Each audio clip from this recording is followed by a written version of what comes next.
చంద్రబాబు నాయుడు గారు నిన్న అన్న మాటలు ఒకసారి గుర్తు చేస్తున్నాను ఆంధ్ర రాష్ట్ర ప్రజలకి. బీసీలకు భిక్ష కాదు భాగస్వామ్యం కావాలి, భరోసా కాదు అధికారంలో భాగం కావాలి, మాటలు కాదు చట్టబద్ధమైన హక్కు కావాలి. అందుకే ప్రతి బీసీ కుటుంబం గర్వంగా చెప్పుకునేలా రిజర్వేషన్లు తెస్తున్నాం. సామాజిక న్యాయం, బీసీలు సాధికారిత సమగ్ర ఆంధ్రప్రదేశ్ కోసం 34% రిజర్వేషన్ కల్పన చరిత్రాత్మక నిర్ణయం అంట. ఏం చెప్పారు చంద్రబాబు నాయుడు గారు? అధికారంలో భాగం కాదు, భరోసా కాదు భాగం కావాలి, మాటలు కాదు చట్టబద్ధత హక్కు కావాలి. నేను ఈరోజు చంద్రబాబు నాయుడు గారిని ఒకటే అడుగుతున్నాను.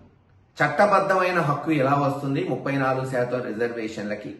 పార్లమెంట్లో చట్టం చేస్తే వాళ్ళకి హక్కు వస్తుంది.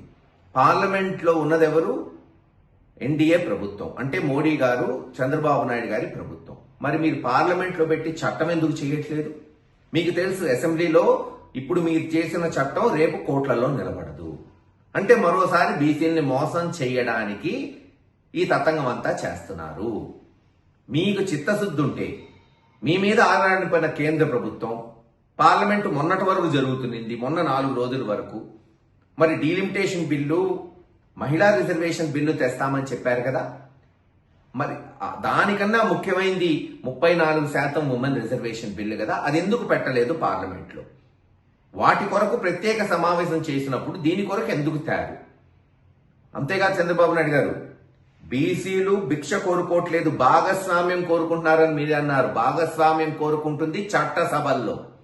చట్టం చేసే సభ, అసెంబ్లీ, పార్లమెంట్లో వాళ్ళు రిజర్వేషన్లు కోరుకుంటున్నారు. ఎమ్మెల్యేలుగా, ఎంపీలుగా, ముఖ్యమంత్రిగా, ప్రధానమంత్రిగా కావాలని కోరుకుంటున్నారు. మీరేమో ముఖ్యమంత్రి సీటు మీరు, మీ తనయుడు, మీ మనవడికే ఉండాలని పెట్టుకుంటూ పంచాయతీలకి, మున్సిపాలిటీలకి రిజర్వేషన్లు కల్పిస్తారంట. ఇది ఎక్కడ న్యాయం? ఆలోచించండి.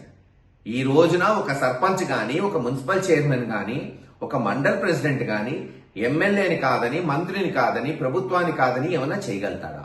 ఏమీ చేయలేడు. నిమిత్త మాత్రులు. ఇప్పుడు మీరు చూశారుగా, వైఎస్ఆర్సీపీలో గెలిచిన వాళ్ళందరినీ మీరు తీసేశారు. వాళ్ళు చట్టబద్ధంగా గెలిచినా కూడా పక్కన పెట్టేశారు, పనులు ఎమ్మెల్యేలు చేసుకున్నారు. రేపు ఇదే తతంగం. అందుకే డిమాండ్ చేస్తున్నాం, మీరు తేవాలనుకున్న 34% బీసీ రిజర్వేషన్ పార్లమెంట్లో పెట్టి చేయండి. అప్పుడు మీ చిత్తశుద్ధిని ప్రజలు విశ్వసిస్తారు. చట్టసభల్లో రిజర్వేషన్ తీసుకురండి.